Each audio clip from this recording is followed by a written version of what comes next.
thérapie de la gang du matin. Chaque lundi, notre psychologue Laurie Zéphir est avec nous. Salut Laurie! Salut! Je dis notre, là, parce que... Je suis la vôtre. Ben, oui, je le On est prends, très possessif à 6h21 de notre psychologue. Ouais, on a besoin de toi. Et c'est un sujet et à la fois choquant et sensible qui était dans la presse en fin de semaine. La journaliste Isabelle Haché qui signe un texte à quel point le trop plein de mauvaises nouvelles peut nous rendre insensibles. Oui. Puis tu le remarques toi aussi de plus en plus. Ben en fait, c'est pas que je le remarque de plus en plus. Même moi, quand j'étais sur les bancs d'école, on nous sensibilisait à ça en disant, vous, comme soignant, comme thérapeute, faites attention à ça. C'est vraiment quelque chose que, comme intervenant, on doit être d'être dans la prévention, de faire attention à nous.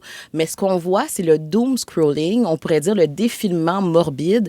C'est-à-dire qu'à force d'être sur nos téléphones, puis avoir les nouvelles, les catastrophes qui défilent, ben là, on voit que les gens sont rendus insensibles. C'est plus les soignants, là, c'est rendu monsieur, madame, tout le monde, que chez eux, réalisent pas à quel point, coudonc, ça me déprime, mon Dieu, il me semble que je suis plus anxieux, il me semble que j'ai de la difficulté à dormir, mais que ça a vraiment un effet sur le cerveau, sur notre psychologie. Faut que je te demande comment tu fais pour te prémunir de ça. As-tu des trucs?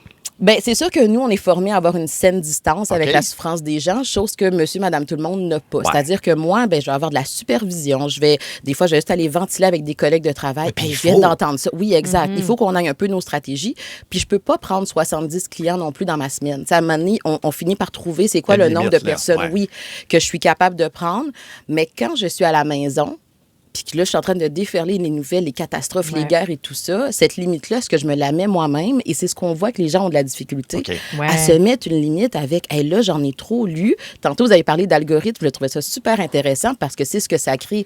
Quand je m'en vais cliquer sur le lien de la guerre, ben là, après ça, mon algorithme va m'en montrer encore plus. Et plus, c'est là des nouvelles catastrophes. Fait que là, ça fait une espèce de petit vortex qui affecte psychologiquement qui... On dirait que je vois l'effet pernicieux de deux façons, c'est-à-dire que ou bien je développe une anxiété parce que je ne vois que des images de guerre ou de tornades ou d'éléments de catastrophe, ou je fais « Ah ben oui, un de plus. » Et je me détache. Est-ce que ça risque d'arriver ça aussi, de perdre une empathie envers ces drames humains qui se déroulent? Juste les fusillades aux États-Unis. Ben oui, exact. Il y a 20 ans, on fait, la journée arrêtée, on voulait tout savoir. Maintenant, moi, je suis désolé, mais je fais « quand il y en a un autre. » Ça s'appelle de la fatigue de compassion. Oui, exact. Ce phénomène-là, puis on en est tous victimes. Oui, parce que c'est pas tant que vous êtes détaché, c'est pas qu'on est détaché, c'est juste que le niveau d'empathie qui m'est demandé, ça vient trop me chercher. Là, c'est trop souffrant, c'est trop douloureux.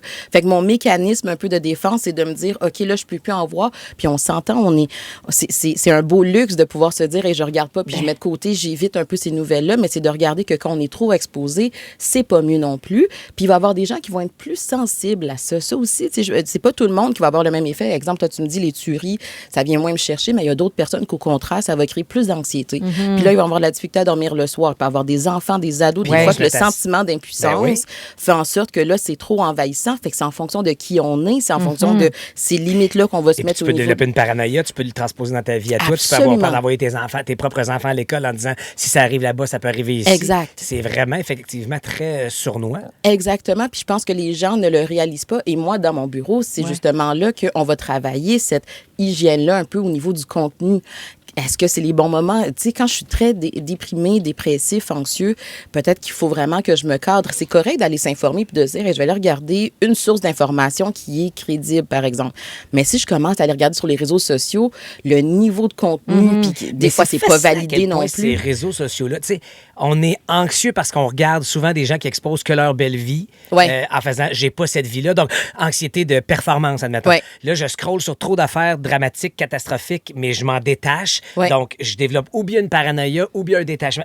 C'est hallucinant à quel point. C'est une grande vérité convenue là, que je vais dire, mais qu'est-ce que ça a de bon, finalement, nos crises de réseau? Ah, mais ça, c'est notre sujet, par exemple. Non, je sais que c'est notre sujet, mais tabarouette, mais il y a du bon aussi avec les réseaux sociaux. Je pense qu'il ne faut pas démoniser. C'est juste que cet article-là, pour moi, ça l'amène la prise de conscience.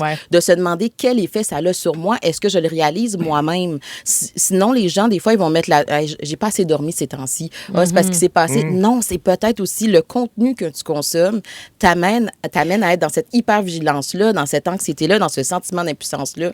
Puis ça, il faut que tu y fasses attention. Un contenu, j'ai l'impression, qui est de plus en plus frontal, aussi explicite, parce qu'on est rendu insensible. Donc, il faut des images encore plus choquantes de ce qu'on avait avant. Puis même ça, ça nous choque Ben en fait, pas assez. dans l'article C'est d'Isabelle choquant, Haché, oui, comprenez-nous, là, c'est ça choquant. devrait être impensable de voir des choses comme ça. Exact, mais c'est là la fameuse fatigue de compassion qu'on commence à voir, c'est que vu que le niveau est tellement élevé et de plus en plus présent, ben à un moment donné, c'est ça que ça crée. C'est que là, ça a l'effet inverse, c'est que là, on est dans l'insensibilité apparente. Peux-tu même avoir une culpabilité de... Moi, des fois, ça me fait ça comme...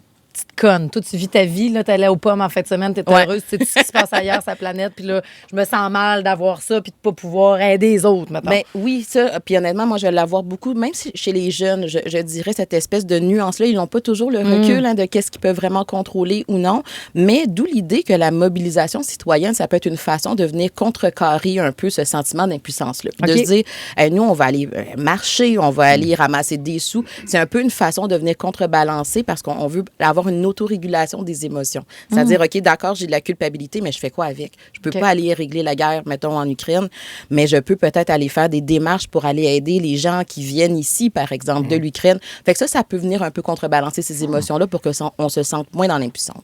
Ben, merci d'avoir mis la lumière là-dessus, le doom scrolling, la fatigue de compassion. Chaque lundi, Laurie Zéphir est avec nous. N'hésitez jamais à envoyer vos pistes de questions aussi.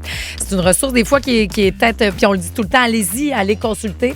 Bon, pour peut-être plein de facteurs, c'est peut-être plus difficile pour vous, mais utilisez donc la ressource qu'on vous donne chaque lundi. Elle a réponse à tout. Merci beaucoup, Laurie Zéphir.